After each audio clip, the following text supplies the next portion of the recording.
Good morning mga kadyosa. Ang bigat ng pakiramdam ko. Kasi napakaaga pa. Alas 9 pa lang ng umaga, ginising na ako ng aking jowa. Kasi nga meron akong schedule para sa aking mammogram. Mamaya ako nasasabihin sa inyo kung bakit. Ay nako. Ako'y magla-laptop pa sa umaga bago ako maligo. Pero hindi ako maliligo. Tinatamad pa ako. Mamayang alas 3 pa ang aking schedule ng mammogram. Kaya mamaya na rin ako maliligo. Kasi mangangamoy bawang at sibuyas lang naman ako. Magluluto kasi ako ng pananghalian. Hindi kami kakain sa labas. Sobra-sobra na ang gastos naming magjowa. Kaya konting tipid. Pwede naman yun eh, pag may time. Talagang nag-iisip pa, oh. At, napag-isip-isip ko, tama lang ang desisyon kung hindi muna maligo. Half-bath lang talaga. Magluluto ako ng lento beans. Gusto nyo ba yon? Pakikita ko sa inyo ang aking mga ingredients. Pero hiniwa-hiwa ko na siya para hindi gumaba ang aking vlog. Dahil wala akong tagahawak ng camera. Alam nyo ba ang jowa ko? Hindi ko yung pinipilit pag ayaw niyang humawak ng camera. Swertihan na lamang pag hinawakan niya ang aking camera. Talagang hindi siya vlogger. Ako lang talaga ang makapalamuka. Anyways, gisa-gisa muna ako ng sibuyas. Dahil alam ko, marunong kayong magluto ng ginisang munggo. The same procedure din ang pagluluto ng lento beans. Ang pagkakaiba nga lang, yung iba pag nagluto ng lento beans, nilalamog nila yung beans, pero ako ayoko. Dahil ang gusto ko, hindi ako nanguhula kung ano yung kinakain ko, munggo ba o lento beans. As long as luto, ayoko naman yung parang mani na tumutunog-tunog habang kinakain. Ayoko nun. Nakikita nyo naman kung paano ako magluto, diba? Nasa gisa pa, nautal pa? Nasa gisa-gisa pa rin ako. Ay nako. At habang nagluluto ako, iniisip ko yung aking mammogram. Kasi nga, nung mga nakaraang taon, napakasakit. Pero nung 2023, yun ang huli kong mammogram, hindi na siya gaanong masakit.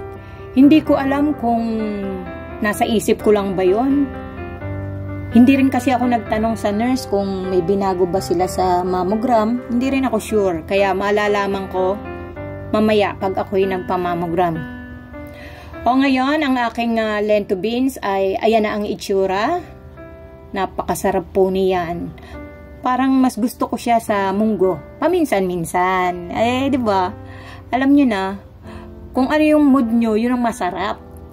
Parang ako, pagka sarap-sarap, magmahal, ay, bongga. Maganda na ang aking pakiramdam kasi nakapag-half-bath na ako.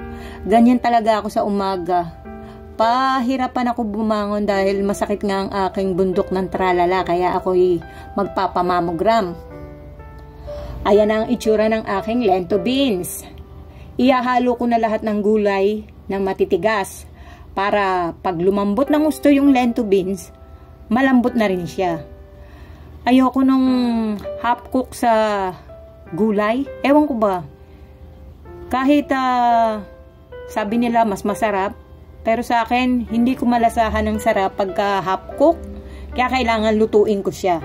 Pasensya na kayo kung may naririnig kayong tunog ng sasakyan ha. Kasi yung aming mansyon nga ay malapit sa kalsada. Diba? Nagpapaliwanag pa, hindi naman kayo interesado, diba? Ay, nako. At habang nagluluto ako, nag-iisip ako kung anong ikukwento ko sa inyo. Pero, wala na akong masabi. Pwede ba panoorin nyo na lang? At, para may pagkakataon akong, ano man tawag dito? Kasi nagbo-voice over ako, diba?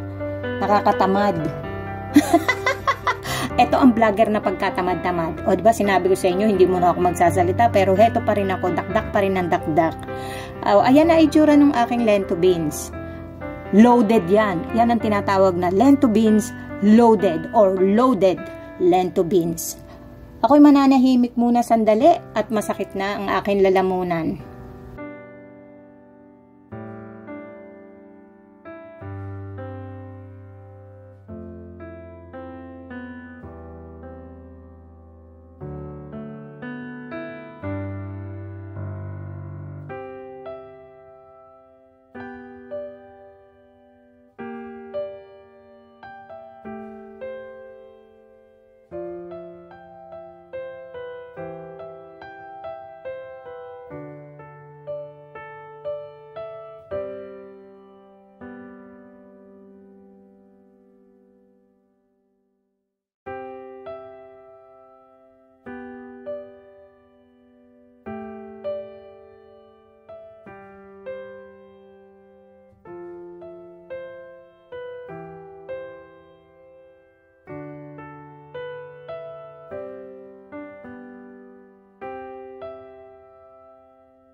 Pagkatapos namin kumain, tuloy-tuloy na ako sa kubeta.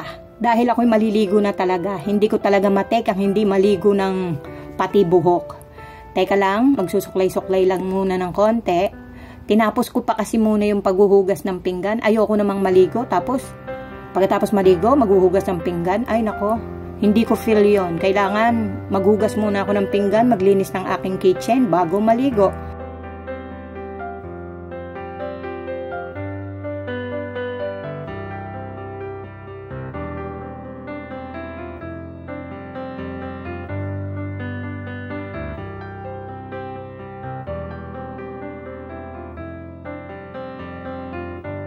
At ayan na nga, fresh na fresh. Pero ayan na talaga ang aking pagmumuka. Hindi pwedeng may makeup, hindi pwedeng may deodorant, hindi pwedeng may lotion sa katawan. Kailangan kung ano yung amoy mo. Kaya kung ano, utal ulit. Kung ano ang maamoy ng technician or yung tinatawag nila na nurse habang ako'y minamammogram, problema niya na yon. Pero sigurado ako, wala akong anghet.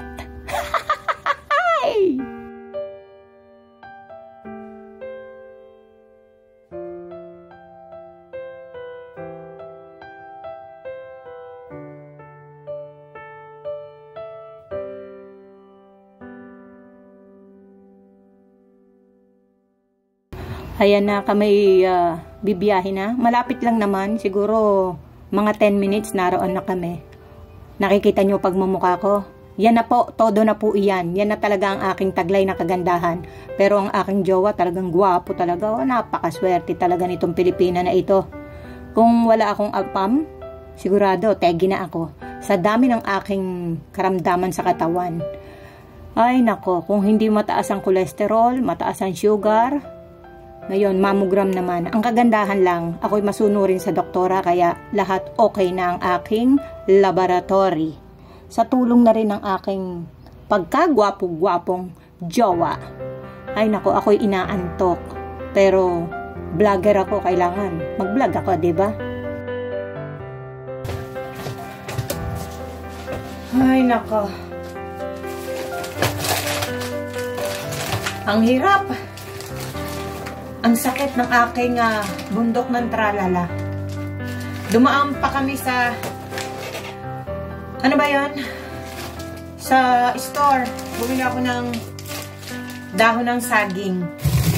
Nagustuhan yung aking jowa ang tupik. Tupik ba yan? Tupik. Bahala na kayo. Kayo na mag-adjust. Masakit ang aking bundok ng tralala. Left and right.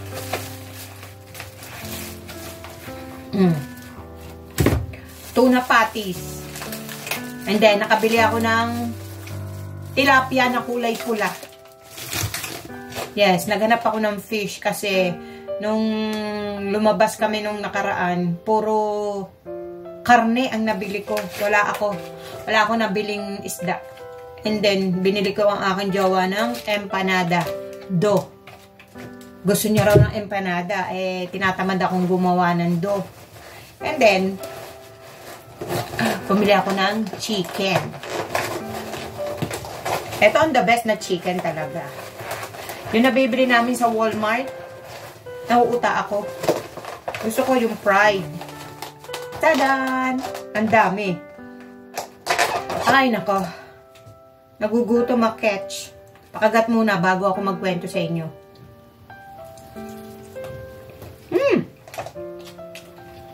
Sarap. Ang nangyari sa aking bundok ng tralala, sa aking mammogram. Dito sa may masakit, 4 na beses. Yeah. Yung dito sa harap, dito sa gilid, 2 beses, and then pa-ibang beses ay nako. Pero yung sa kaliwa, okay lang. 2 beses lang. Kasi nga may makirot nga sinasabi ko sa inyo. And then, pagkatapos nun, ultrasound. In-ultrasound kung ano yung pinanggagalingan ng pananakit. Oh.